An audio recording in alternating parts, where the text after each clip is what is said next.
My name is Jeremy DeWitt. If you look at your report logs for Saturday, I'm sure you'll see. However, I need to file an internal affairs investigation. My next step is to FDLE internal affairs or officer affairs. Please give me a call at your earliest convenience.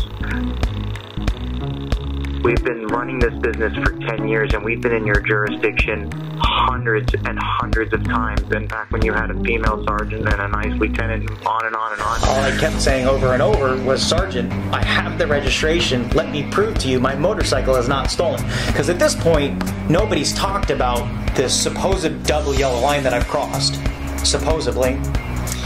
And nobody's ever brought up the fact that I'm impersonating a police officer. You have lights and sirens, well, let me rephrase that. Our bikes do have that proper equipment, however, we only use our air horns. Hold the fuck up! This is a police escort. Stop! Pull over! Pull over! Hey! Pull your fucking car over! Out of the way! Move your fuck! However, we only use our air horns. I'm out of gas! Which Officer Ogletree writes in his report that I used my air horn when I entered the intersection. They start screaming at my men to leave or they'd be arrested. Don't walk over here, stay over there, stay over there. We'll not walk over here. Just leave my helmet on for right now, sorry, officer. I'm taking it off. Okay. I said, when did I ever pull somebody over or ask for somebody's ID or tell somebody I was a cop? I'm confused. He said, and his exact words were, you're being arrested for what you're wearing because you are impersonating a police officer for what you're wearing. And I said, Officer Ogletree, how is that possible? Florida statute says I can't have the words police, sheriff, constable. I listed a few more. You know, I listed the names. I said, in fact, Metro State was the name that I agreed with Florida Highway Patrol and the Orange County Sheriff's Office. This is the name that was approved and vetted by the Sheriff's Office and FHP. So when did I impersonate? And he said, it's solely because of what you're wearing. I said, but what I'm wearing has been cleared. We're not wearing police uniforms. Our badges don't say police officer or sheriff. It says the company's name. Can you tell the detective where the badges would be visible, if they're visible at all? Our shirts, we have our badge in the normal place sewed on. We have our patches on the shoulders, and then on the back we have the big logo. What's the logo say? Metro State Special Services. It's a big motor wing, and it's got our website on the bottom. Okay. And in fact, Mr. DeWitt and I talked earlier. I think it would be more than instructive, if you don't mind, when we're done, to walk out and see what his vehicle looks like. Obviously, not the motorcycle he was on. Right, sure. But you can get a feel for the insignia and all that kind of stuff. Right. All of our lights have been vetted and approved. In fact, we used to have only purple and white lights.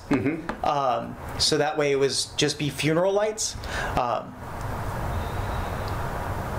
Over a course of us meeting with the sheriff's office, this gentleman was with me, Steve Foster, along with Commander Krantz at the time, who's now Chief Krantz, had said, hey, can you just put the orange on there? They even picked the orange that they wanted me to put in the lights. So we did so to appease the Orange County Sheriff's Office and follow within state regulations. So anyways, as we were driving, I kept asking the same questions. I kept asking Officer Ogletree who I impersonated with, who I pulled over, who I acted as a law enforcement officer to. How did I ever tell somebody I was a police officer? Nowhere on the vehicles or equipment or gear does it say police. It says our company's name and has been for 10 years. Officer Ogletree was, at that point, when I asked him if his body camera was still rolling, he stopped talking totally, didn't even say that the bird crossed the street. So, very professional man. Okay. So that's pretty much it, right? That's it for the incident. Yeah. So you get to the jail. All right. A couple questions. You brought up a couple times this vetting process. How exactly was this vetting process with the sheriff's office and OPD and FHP? How did that? I'm just curious how that. Well, FHP, before we even really started, we had to pull the statute and understand how the rules work. Right. And FHP's legal up in Tallahassee explained it to us, and then 2 motor sergeants. Motor sergeants from the sheriff's office? Or No, OPD? FHP. FHP, okay. We're talking 2011, so Right. They walked me through the process, how it's done, how it's approved, how we're allowed to do it. Back then, we actually only had white lights. Okay. Then the statute changed to where white's only for school buses and construction, and so we added the purple. But we've always stayed on board with the regulations. OPD in Orange County, the vetting for them was basically, I met with their traffic homicide division or their traffic motor unit. I'll be honest with you, nobody's happy that I own my business. Nobody's happy. What do you mean nobody's happy? I mean, they're motor officers, and for a while they felt that maybe I was taking off-duty work, per se, but Who told you that? Other officers throughout the course of 11, almost 10 years, I mean. Have told you that In the beginning, it was because of that. We were taking off-duty work. Okay. But it was also because of the fact they knew who I was, and the fact that I owned the business, and the fact that I started the business was a problem for some. Because Curtis, our competition, who's now going to the same color scheme cars as us, trying to mimic us, has been doing it for years before I even started my business, and they never had those kind of. So what's obstacles. their problem with you? You see the thing.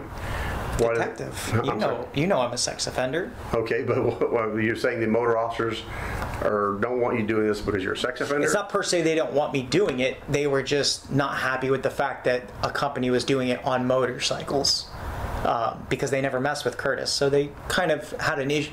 Motor officers are very atypical kind of guys, so they're not. I've really, never been a motor Oh well, I can promise you. Without going too far down the rabbit hole, let me add just what I can to this, so we don't get too far off track. Yeah. The reason I got involved with Metro State years ago was because we began to see a rash of citations being issued to their employees while in the active duty of these funeral processions. And so that's what precipitated the sit down I had with Steve Foster that we talked about before we went on the record. And that was part of the vetting process, was us all getting together in a room and saying, look, they're running a business, they want to do it in the right. Do you remember when that took place? Probably 3 years ago. That was about 3 or 4 years ago. Yeah. I could probably give you specifics if I had to dig through my Outlook calendar and find it, but it's been a few years.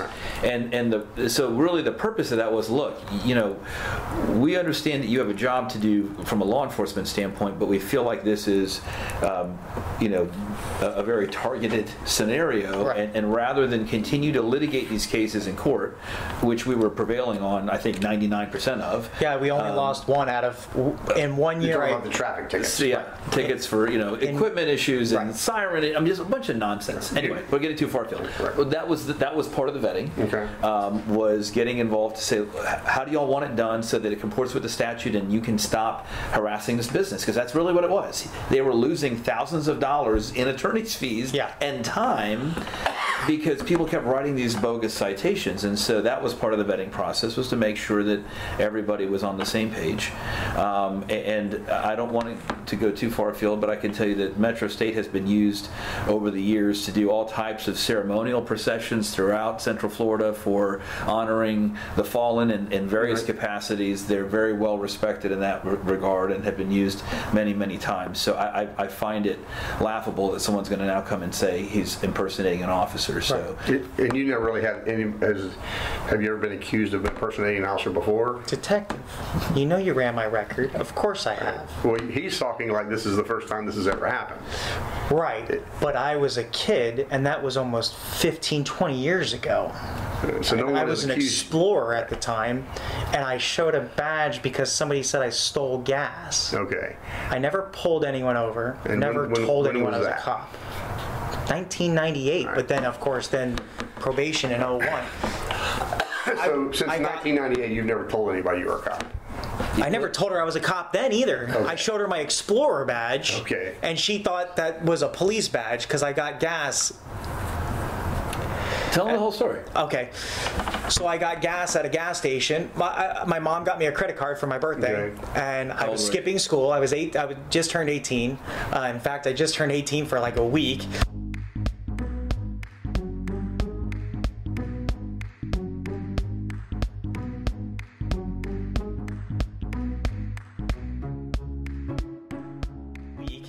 I was skipping school to go do a ride along with Oviedo Police Department, where I was an explorer. I didn't know you had to call and activate the credit card.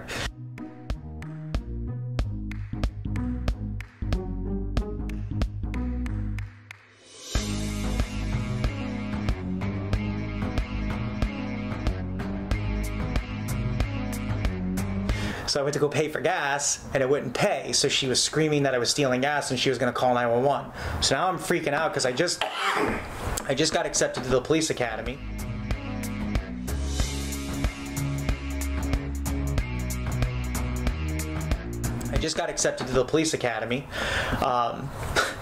So I showed her my badge and ID, which said Oviedo Police Explorer. The badge even said Explorer.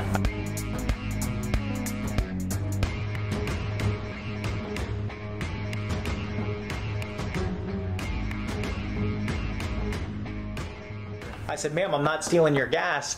I swear to God, I'll be back tomorrow to pay. So you're showing her who you are, Right.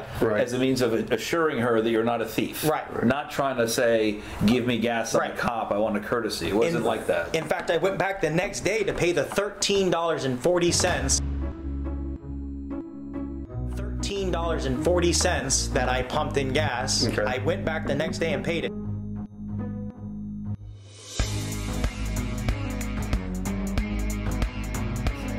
Give me gas, I'm a cop, I want a courtesy. It wasn't like that. In fact, I went back the next day to pay the $13.40 that I pumped in gas. Okay. I went back the next day and paid it. 2 days later, Orlando police came to my house to arrest me for impersonating. Okay. So, what? But that's the only incident you've had with regarding to someone accusing you of saying you were a cop or pretending to be a cop. Correct. Okay. Right. So,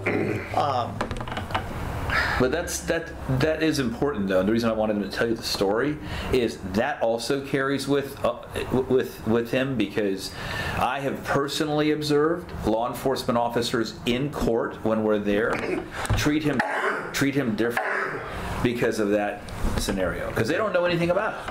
All they see is a record, and they assume whatever they assume about him and what that means about him. Right. And so it absolutely impacts him when he deals with law enforcement. So it's frustrating. it's extremely frustrating. Right now, earlier you said that you had some problem, that DeStefano personally had some issue with you. Sure. Now The probation that I was put on for impersonating, while I was still being a security officer, working as a security officer, I was doing security. Right. And Officer Sergeant DeStefano, who was a sergeant at that time, At the sheriff's office. at Orange County, wrote a report which violated my probation, which then was turned around and dropped not even a couple of days later. When was that? I don't know, 98, 99, I don't remember. Well, you were on probation after that, right? Right. They reinstated my probation because Sergeant DeStefano said I was wearing a firearm. Okay. And so he didn't arrest me on scene for having a firearm, even though I was a felon, but then he wrote a statement saying that I did, and it violated probation. But then the judge said to because Sergeant DeStefano was there, did you actually see a firearm? He said no. They reinstated my probation. I moved on with my probation. All right. I left to go to the Army and everything, and anyways, whatever. What branch of the military were you in? Army. Army? So was I. Where were you stationed? I was Benning and then I was Bragg. I was originally a Ranger, 3rd Battalion out of Benning, and then I was 3rd Group out of Bragg. Wow. Yeah. Well, thank you for your service. Thank you. What All did right. you do?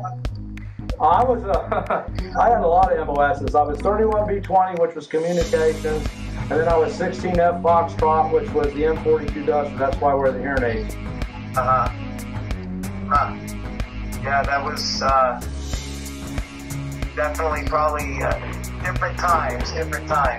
So, you know, but yeah, I was 18 series, so I was 18 MOS, so my last 6.5 years, 7 years almost. Wow. So you jumped. Oh yeah, I've been jump certified since I was 18. Wow. That's why I left the Army. I had a streamer. My riser popped when I was going into Fallujah. My riser popped when I was going into Fallujah. I basically almost destroyed my back to the point where I can't even get certified as a firefighter in the state of Florida. The weird thing is that you think you know that I served as a cop, and then I served for 12 years in the U.S. Army as a major. Okay. So I left to go to the Army and everything, and anyways, whatever. So is that the only negative contact you've had with Stefano? Or? There was 2 other times where once I've started this business, in the very first year. And this first one happened back in the 90s, correct? Yeah.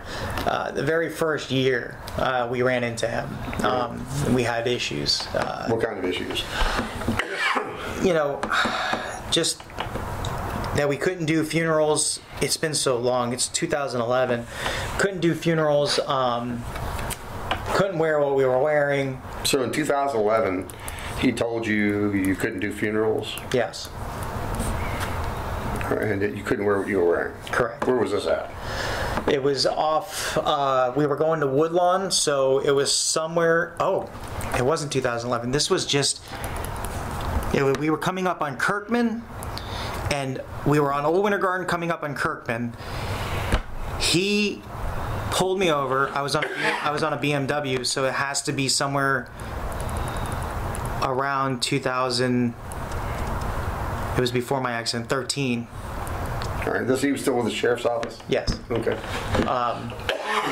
He was giving me a rash of everything there, and called back up. More units came, but I wasn't arrested. I don't understand the difference, but that's neither here nor there today.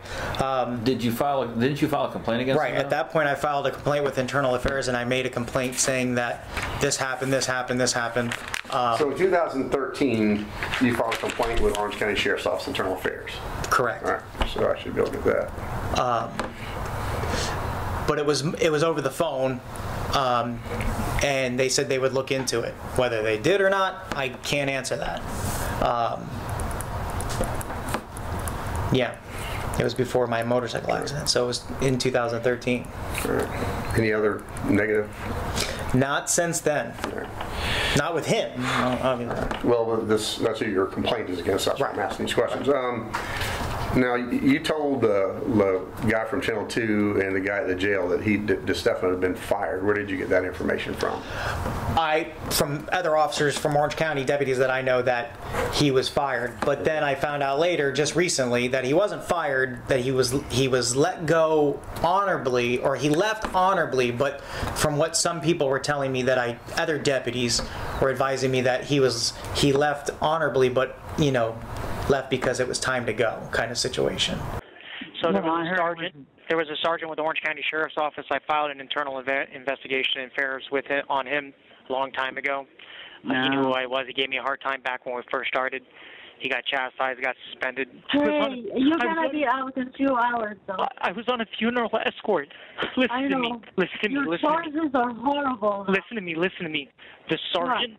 The sergeant. Hold on. I was on the phone with the boss man. Oh, listen. The sergeant, I got in trouble with Internal Affairs when he was with Orange County. Don't answer anymore. So this sergeant that I got in trouble with Orange County got a job with Windermere. Hello? Hello. Yeah, hi. Who's this? Amir, it's Jeremy. An officer, a sergeant that I had Internal Affairs review when he was working for Orange County is now a sergeant for Windermere. Who was that sergeant dude? You knew him from somewhere? I got him written up and suspended for weeks. Back when he was Orange County. But it was over the phone, and they said they would look into it. Whether they did or not, I can't answer that. So who are the deputies you told you he was I'm not fired? going to advise that, detective. But I'm not lying to you. Well, I mean, obviously, obviously. I'm not going to give. Well, I'm not going to bring other deputies or other. Here's the thing, over 10 years, because of who I am, I've worked very hard to build a very solid relationship with local law enforcement, and I know we're not cops in any way, shape, or form, and I know that a lot of them don't like us for what we do because we do escorts and we have the capability to run through town with lights on or whatever the case may be, that why they don't like us. But I would never give up another officer's name in any kind of investigation or talk about because they gave me information, because then that person would never give me information again, and I wouldn't ask for that. So deputies told you that he was fired, but you really don't want to say who, but then later you found out that that wasn't really true, he didn't get fired. Right, because the deputies that told me he got fired was like, this conversation happened sometime in like 2014 or 15, so I always just assumed he had been fired. That's why when he jumps out of the car and says my name, over here, I say to him, I said, when did you leave Orange County? I didn't even know you left. But you did know he left because you at least you knew that he'd been fired. At that point, we were both busting each other's balls, and I know that. But at that point, the point you said that, you asked him, when did you leave? Right. It was your belief that he'd been fired, and Correct. you believed that because Orange County deputies told you. Some deputies had told me, right. Okay. But since then, since this whole thing started, other deputies told you he wasn't fired? Wesh 2 advised me that he hadn't been fired, and so I called some people that I do know, and I said, what? He wasn't fired? And they're like, no, he wasn't fired, but he left honorably, but there was... He was shown the door. Yeah, he was asked to leave. He was asked to leave.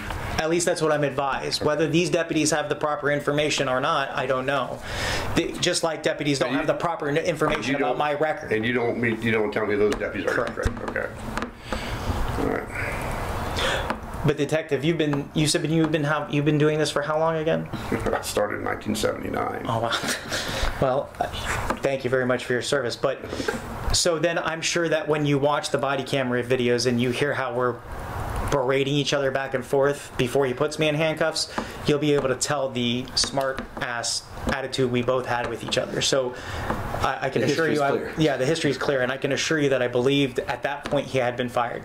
So whether he had been fired from Orange County or not, and make that clear, and I said to him, you're currently a sergeant with Windermere Police. I showed him utmost respect, other than the fact when he put me in handcuffs and said I stole my motorcycle. Did I then say, Sergeant, what are you doing?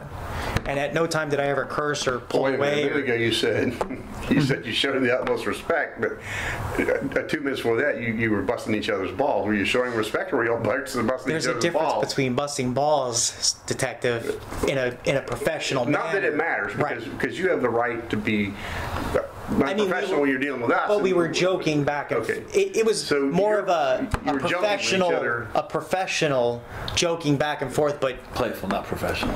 No, knowing that we're both talking shit. So when I watch this, it's going to be y'all were playful. You weren't being sarcastic to him. He wasn't being sarcastic to you. Correct. You guys were joking. I literally said, Sergeant, what are you doing here? Okay. When did you get a job with Windermere? And he's like, I came to see you. I was like, I didn't even know you left Orange County. Okay. But at this point, y'all are joking. There's no animosity. Correct. Okay. All right. When did it turn from the two of you joking to animosity? I wouldn't say it was animosity. I would say it was more self-preservation at that time. Here I am being stripped of my equipment in front of my client who's slowing down and looking, and I'm being told the reason why this is happening is because I stole my motorcycle, which is an impossibility. So at this point, I'm in a way, I'm upset, but in a way, I'm begging for somebody to just take a second and listen to me and look at the proof that I have that the registration, the bike's not stolen. All right. Okay, I got you. Now, clearly, I guess, because I'm going to come in on this, I'm coming in on the tail end of this. You say that you've been vetted by the sheriff's office. You guys have had. You got this letter from Bernie Rice a while back that said was this part of the vetting process? This is a letter addressed to you from Bernie Rice, who's a general counsel at the sheriff's office, that you would have gotten in 2015. Was that part of this vetting? I'm trying to time. in time-wise. We met after this letter. This letter was to let me know that we just had to follow the laws, which we had always been. Okay. So I don't understand. Yeah, I don't remember exactly. Or maybe this was about the same time. Well, no, because this is 4.5 years ago. Okay. So I don't think this is what precipitated us sitting down with Steve Foster. Was this, No. Well, I guess what I'm trying to figure out is, you get this letter in 2015. I'm trying to figure out time-wise, did you sit down with Steve Foster before this or after This this? was after. But that doesn't, Okay. this shows you whether it's, because if you read between the lines, you can understand what he's trying to say. But at the end of the day, this shows you that they're saying that we run a funeral escort business that they're aware of, and they understand what we do, and they understand that we are following the rules. However, one of the things is they kept getting complaints, and we've talked to deputies that said, Right. we're getting complaints because they think you're us. Okay, so, all right, so, look, aside from reading between the lines, this seems to be saying that you can operate a business, but you can't exceed the speed, you can't pass them properly, you cannot close intersections. Is that your understanding of it? We don't close intersections. The funeral closes the intersection, and the funeral has the right of way per 3/16/1974. Right, but I'm not asking you what the statute says. I'm asking you. And you're asking me to read between the lines, and I think the letter itself is pretty self-explanatory. And we follow the letter. So you do what this letter Right. says. Okay, all right, that's okay. Gotcha. All right. And Now, if one of my men gets a speeding ticket off an escort when they're off duty, just like law enforcement officers, when they're off duty, they speed or they do their things. Employee misconducts I can't control outside of an escort. right, and I'm not asking you about that. I'm trying to get a kind of an understanding of your complaint. The crux of your complaint seems to be that Sergeant DeStefano singled you out and is picking on you, and that this is. Well, Detective, since the recorder's on, let me ask you a question. If Sergeant DeStefano, by the way, I forgot to mention that, the vehicle that pulled over to my left, who's sitting there looking at me, was Sergeant DeStefano's unit. Because the other vehicle was on the traffic stop, which was Officer Ogletree's vehicle. So, Detective, let me ask you a question. He's sitting there looking at me. We go 2.1 miles down the road to another stop sign where he passes then lights and sirens. 3 of my officers wearing the exact same thing, doing the exact same thing, riding the exact same thing. Why didn't he stop them? Why weren't they arrested for impersonating as well? Why did he immediately come into the intersection, jump out of the vehicle, and say my name? He didn't even run the tag yet. So how do we know that it's Jeremy DeWitt standing there with a full helmet on and sunglasses? I'm not trying to. Well, you were asking how is he signaling me out? Right. Well, I'm asking you, and instead of answering my question, sure, you come back with another question. I'm trying to understand your position on this, and you're not really helping me by. Okay. So ask your question again. Okay, I'm sorry. My question to you is that the crux of your complaint seems to be that he's singling you out. Correct. Okay. Is that correct? Yes, sir. All right. And he's singling you out because in the past you guys have had, back in the 90s he wrote some. No, it has nothing to do with our past. It has to do with the fact that our past per se, right. But it has to do with the fact that, like he said, he doesn't believe that I should be doing what I'm doing.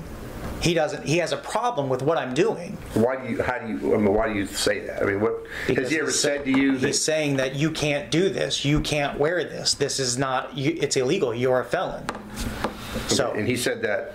Yeah.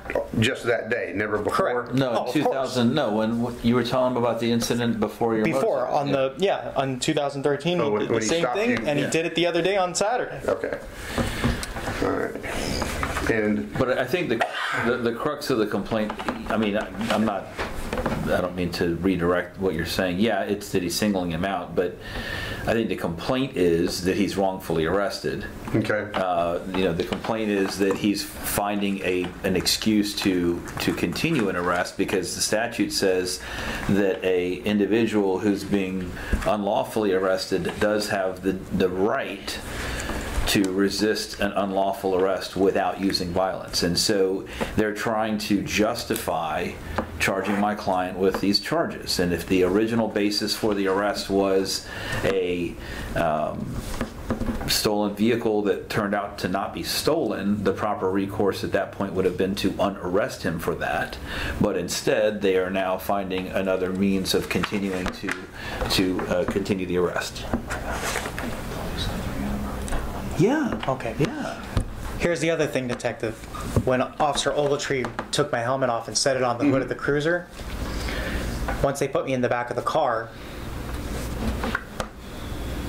I don't know where, obviously, Teletype came back because they were all standing around the bike and one threw his hands up. You know, at that point, Teletype was saying, the bike's not stolen, we're sorry. They all then kind of migrated around my helmet, which was currently still active on the line. The microphone was still open. I have 3 men that are willing to write statements and willing to go to court and testify as well. And they're willing to come talk to you if you'd like. Okay. But they heard open conversation between the officers. Granted, they're more than 1,000 feet away, so they can't see exactly who's saying it, but only those officers are in that area. There's no one else. But those officers then said, well, his bike's not stolen. It never really was. So now we need to figure out what to charge him with. Okay. Is the little guy who came in here and said he was an independent journalist, is he one of those guys you're talking about? No. Okay. Now, who's he? I don't know. I don't know. The reason I'm asking that is because he called 911 and initially said he worked for you, and then later came in here saying he was an independent journalist. Say that again? I don't know who. I don't know. I don't even know the guy's name. A guy came in with a camera on his neck, wanted to take pictures. And, sure. When did he call 911? He called 911 earlier, I guess that day.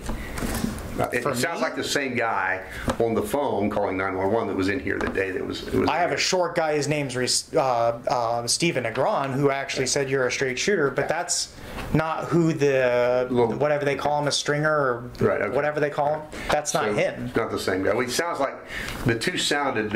I'm asking because the guy, when the guy came in and asked him to take pictures, he sounded like the same guy on the 911 call. But you're saying he's not the same guy. No, the guy. Gotcha. And in fact, I have video right here of the 3 men standing there trying to figure out what's going on, and then they're still listening on their mics to this conversation. To the conversation. And that's when he freaks out.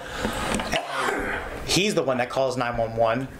This Negron. Okay. Right. He's the one that calls 911 to try to get a supervisor because he's like, something's happening and just here. Right. So then after he gets the runaround with Wintergarden, because Wintergarden dispatches for Coe and you guys, I guess, he even says on dispatch, they're saying the bike's not stolen, so how else would he have known that if he's not listening to the conversation? Right. So he says to the dispatcher, hey, they're saying the bike's not stolen, but they still have him in custody. I need to talk to a sergeant. Please transfer me to a sergeant or a lieutenant at Windermere. Okay, so he hears the conversation, or these 3 guys hear the conversation where they're saying the bike's not stolen, and he gets concerned because even though he hears this conversation about the bike not being stolen, they then say the officers, somebody in that group says, we need to think of a charge. We need to think of something now. Okay. So. The safe face. Right. And at that point, that's when all of a sudden, from what I'm understanding in the timeline in my head, because at this point I watch them throw their hands up when I'm sitting in the back of the car. I see them throw their hands up. My man explains to me when they throw their hands up, they hear the conversation. They move over to my helmet and they start talking. And I say to him, so tell me more. So we're talking, me and my guy. This is when I come home. I put together in my head, this is when they realize the bike's not stolen and they're saying we need to make up, rephrase, they didn't say the word make up, they said we need to come up with something fast. Right. So that's when I see them all standing around the front of the truck. Right. Okay. And then I see them taking ripping the badge out of my wallet. By the way, is that policy to rip or destroy personal property? All right. Now earlier you said you were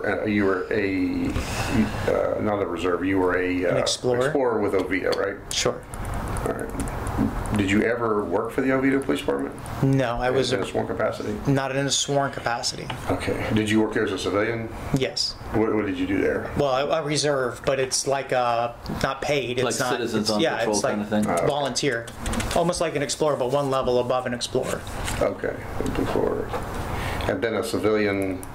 Well, I wasn't a CSO, but I was. As an explorer, they have like I don't know if they have it anymore, where we would be apart with the officers and we ride along with the officers and so on and so forth. Is it like what the Seminole County Sheriff's Office has, where the citizen training kind of thing that they do with law enforcement, or is it different than that? I don't know. I don't even know what they do over at Osceola. And other than this, situation back in the 90s at this gas station when you were young, you've never told anybody you were a police officer or that you had been a police officer or anything like that, right? Anybody ever mistake you for a police officer? No. Okay. And no one's ever come up to you and said you look, you're, other than DeStefano, has mistaken you for, or made an issue of you wearing this duty gear. Right. Okay. All right. What about the incident in Tampa? We were on a funeral escort, but I wasn't arrested, or neither was my men. Right. We were on a funeral escort. But did you tell the officers over there? You had some type of confrontation with the cops over there, right? There was no confrontation.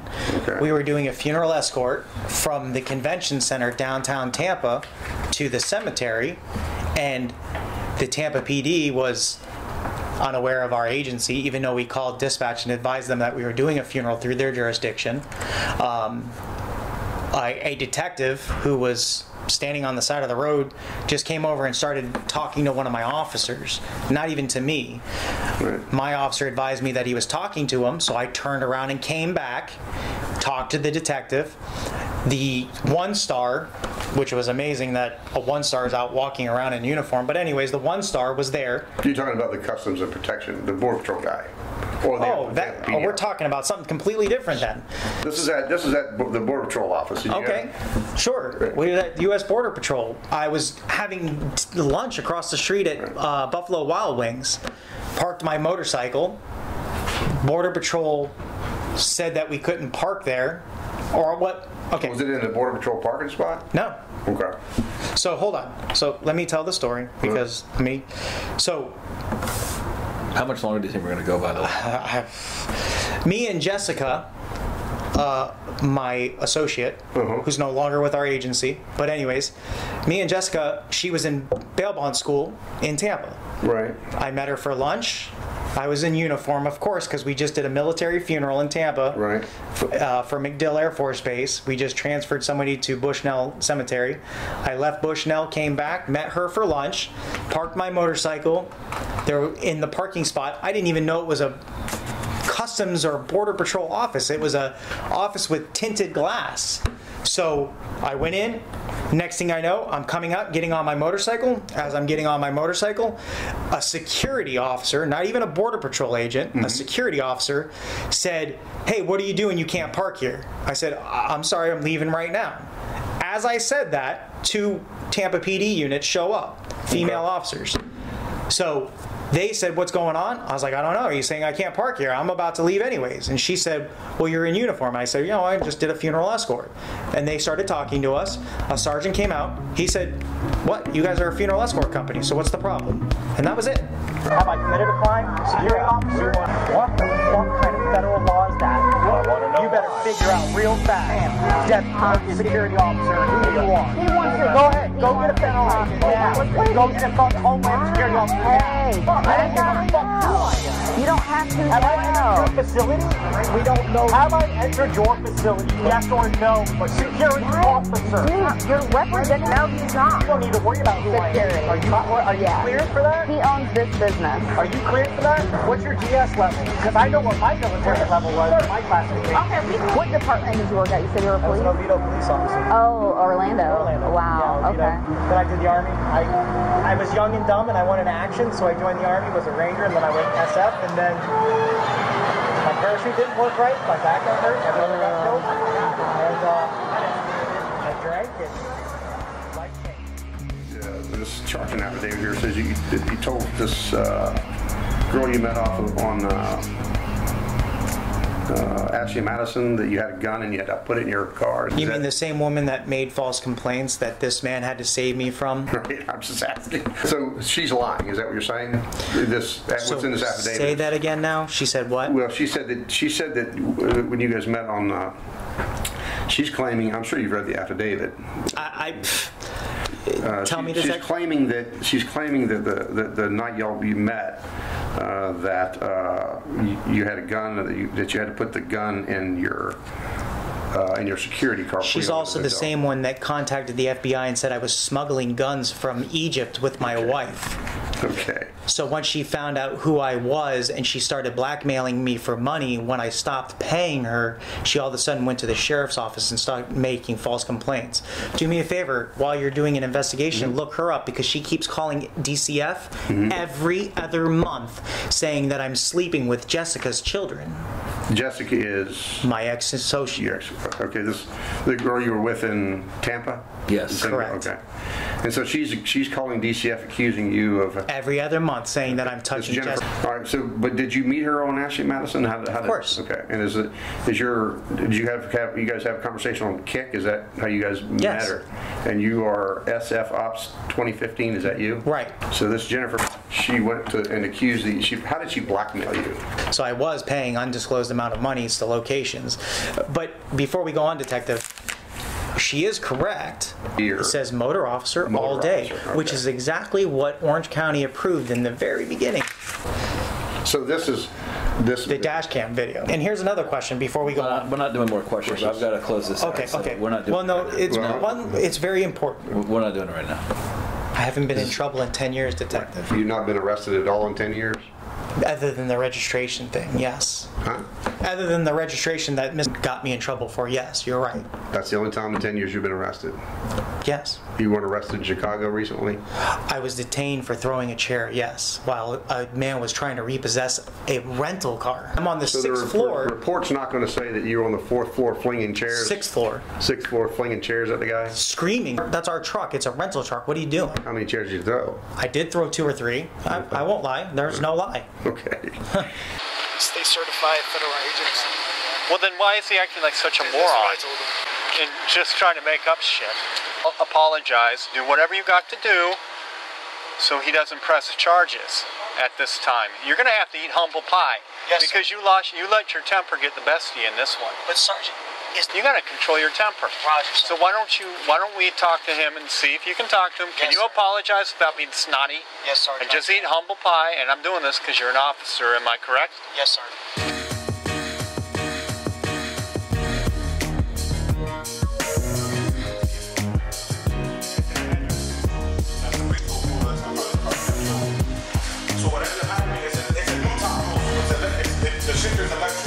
So when I looked at it, it wouldn't move. So he threw the first chair, boom, hits the tow truck. Then he throws another chair, boom, hits the tow truck. I jump out, I try to go under the pop the linkage so I can get the to roll and take off. By the time I get out to try to pop the linkage, he throws 2 more aluminum chairs. Boom, hits the truck. It hits the back window so hard I thought he was gonna bust the window off. So then when I come out from under there, I see him like 2 floors under the top of the building. And he's saying, wait till I get down there with my pistol. So he's got a gun. So then when he starts talking to me about the pistol, I'm like, fuck it, the car's